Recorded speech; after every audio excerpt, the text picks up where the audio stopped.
Number 8. Born from the tumult of Holden's 1987 split with HDT, the HSV SV88 was the very first car to wear the new Holden Special Vehicles badge, a Calais-based, luxury-leaning bruiser that previewed the Walkinshaw era's Polish without the race car cosplay. Conceived as HSV formed in late 1987 and launched in May 1988, it took the VL Calais carb-fed 5-liter V8 and breathed a little harder, 136 kilowatts and 355 Newton meters. It could go to 100 in nearly 9 seconds and cover the quarter mile in over 16 seconds, numbers that wouldn't humiliate a period 6-cylinder turbo. A subtle body kit, slatted grille, color-coded 16x7 Group A wheels, and a very 80s two-tone suit, doorward blue over jewel midnight, tied together with a red pinstripe. Just 150 were built. And for context, HSV priced the SV88 at about 40,850 Australian dollars when new, luxury car money for a homegrown V8 with manners. Number 7. The XE Falcon was the second iteration of the 4th-gen Falcon, built March 1982 to October 1984, a big rear-drive sedan made when people said Aussie V8s were finished. The ESP used the plush Fairmont Ghia shell and added two-tone paint with orange highlights, Scheele front buckets, gold snowflake alloys, and firmer suspension. Under the bonnet sat the last locally built 5.8-liter Cleveland V8, rated around 149 kilowatts and 415 Newton meters. And in 351 form, the ESP was sold only with a 4-speed manual. Period figures said 0 to 100 in roughly 8.9 seconds, the quarter mile in about 16.3 seconds, and a top speed near 194 kilometers per hour. Ford built just 538 V8 ESP models in 1982, and only 178 of those got the full-fat 5.8. Every one of those 351 cars was a manual, which is why collectors treat them like gold bars with number plates. Number 6. After Holden officially quit touring car racing at the end of 1979, Peter Brock basically said, "Fine, I'll do it myself," bought the Holden dealer team, and built his own limited-run hot Commodore so he could homologate race parts and keep the team funded.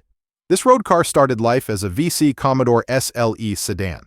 Then HDT reworked the 5-liter Holden V8 with gas-flowed L34-type heads, a hotter cam, a tuned intake, and cold air feed, good for about 160 kilowatts and 450 Newton meters.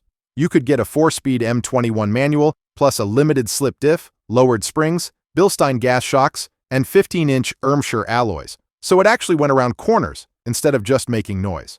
HDT claimed a 0 to 100 acceleration in roughly 8.4 seconds, a standing 400 meters in about 16.1 seconds, and a top speed of around 210 kilometers per hour. Only 500 were built, each individually numbered, and you could have any color you wanted as long as it was Firethorn red, Palais white, or tuxedo black, a cheeky nod to the Marlboro race livery. Number 5. By the mid-80s, Holden's old straight 6 couldn't meet new unleaded fuel emissions rules, so Holden did something very un-Holden. It went to Japan and borrowed an engine from Nissan. The result was the RB30ET, a 3-liter single-cam inline 6 with a Garrett turbo hanging off the side, factory rated at about 150 kilowatts and roughly 296 Newton meters of torque. No intercooler, no fancy electronics, just boost and attitude.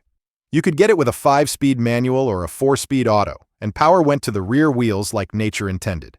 In a world where most family sedans still struggled to get out of their own way, the VL Turbo could do 0 to 100 in just 7.6 seconds, run the quarter mile in the high 14 seconds, and push past 200 kilometers per hour if you had enough empty highway and not enough common sense. The VL itself was sleeker and more modern than any Commodore before it, with those slim headlights and color-coded bumpers, so the Turbo looked like a street racer even standing still. Number 4.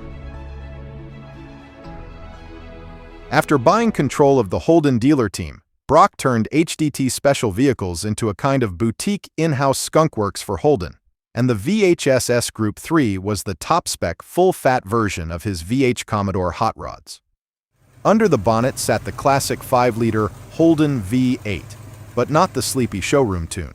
Brock's crew gave it ported heads, a lumpier cam, better breathing, a reworked Rochester 4-barrel carb, and proper cold air induction. Output landed around 180+ kilowatts and over 400 Newton meters, which in early 80s Australia basically meant, don't bother trying to keep up unless your name is Brock. Power went to the rear wheels through a close ratio M21 4-speed manual, backed by a limited slip diff. Period tests put it in the mid-7s for 0 to 100, a standing 400 meters in the mid-15s, and a top speed nudging 220 kilometers per hour. Each Group 3 was individually numbered, had Brock's signature on the build plate, and came in loud "Arrest Me" colors, which were fitting because police absolutely noticed these. Number 3.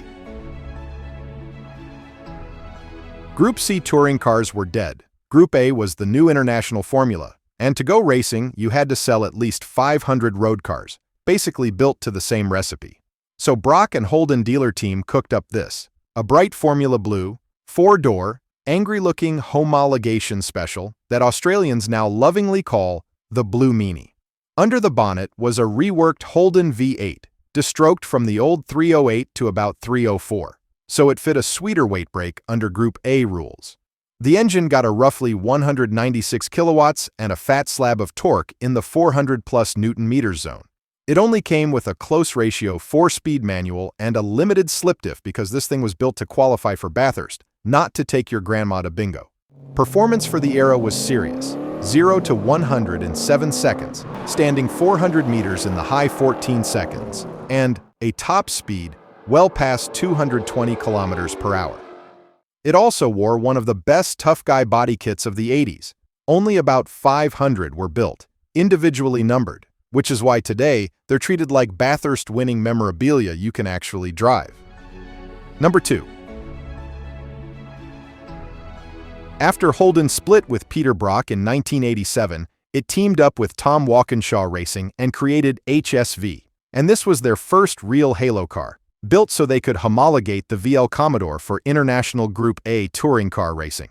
Under the bonnet sat a heavily worked 5-liter Holden V8 with high-flow heads, a wild twin-throttle body intake manifold, and a tuned exhaust, officially making around 180 kilowatts and roughly 380 Newton meters. It only came as a 5-speed manual, sent power to the rear wheels through a limited slip differential. In period testing, it could do 0 to 100 in the mid-6s, the quarter mile in the high 14 seconds, and crack something like 240 kilometers per hour. But the thing everyone remembers is the body kit: the shovel nose, bonnet vents, boxed guards, smoothed rear window panel, and that giant 2-tier park bench wing. All of them came in the same pale silver gray, and around 750 were produced. Number 1. The Giocattolo Group B was the brainchild of entrepreneur Paul Halstead, who envisioned an Australian-born supercar that could hold its own on the global stage. The name Giocattolo means toy in Italian, and this car was anything but ordinary. It was based on an Alpha Sprint body, but its beating heart was a VL Group AV8 engine nestled amidships. This mid-engine layout promised balance and agility.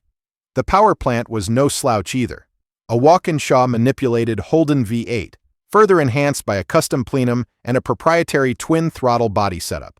The result? A symphony of 300 horsepower in a car that weighed just over a metric ton. Imagine the thrill of that power-to-weight ratio. It could sprint to 60 in just 5.4 seconds and cover the quarter mile in 13.5. Sadly, only 15 units were built before the company folded in 1989. 2 met tragic ends, one in a fiery crash at Eastern Creek Raceway in 2001, and the other colliding with trees during the 2007 Aramil Pacific Classic Adelaide racing event.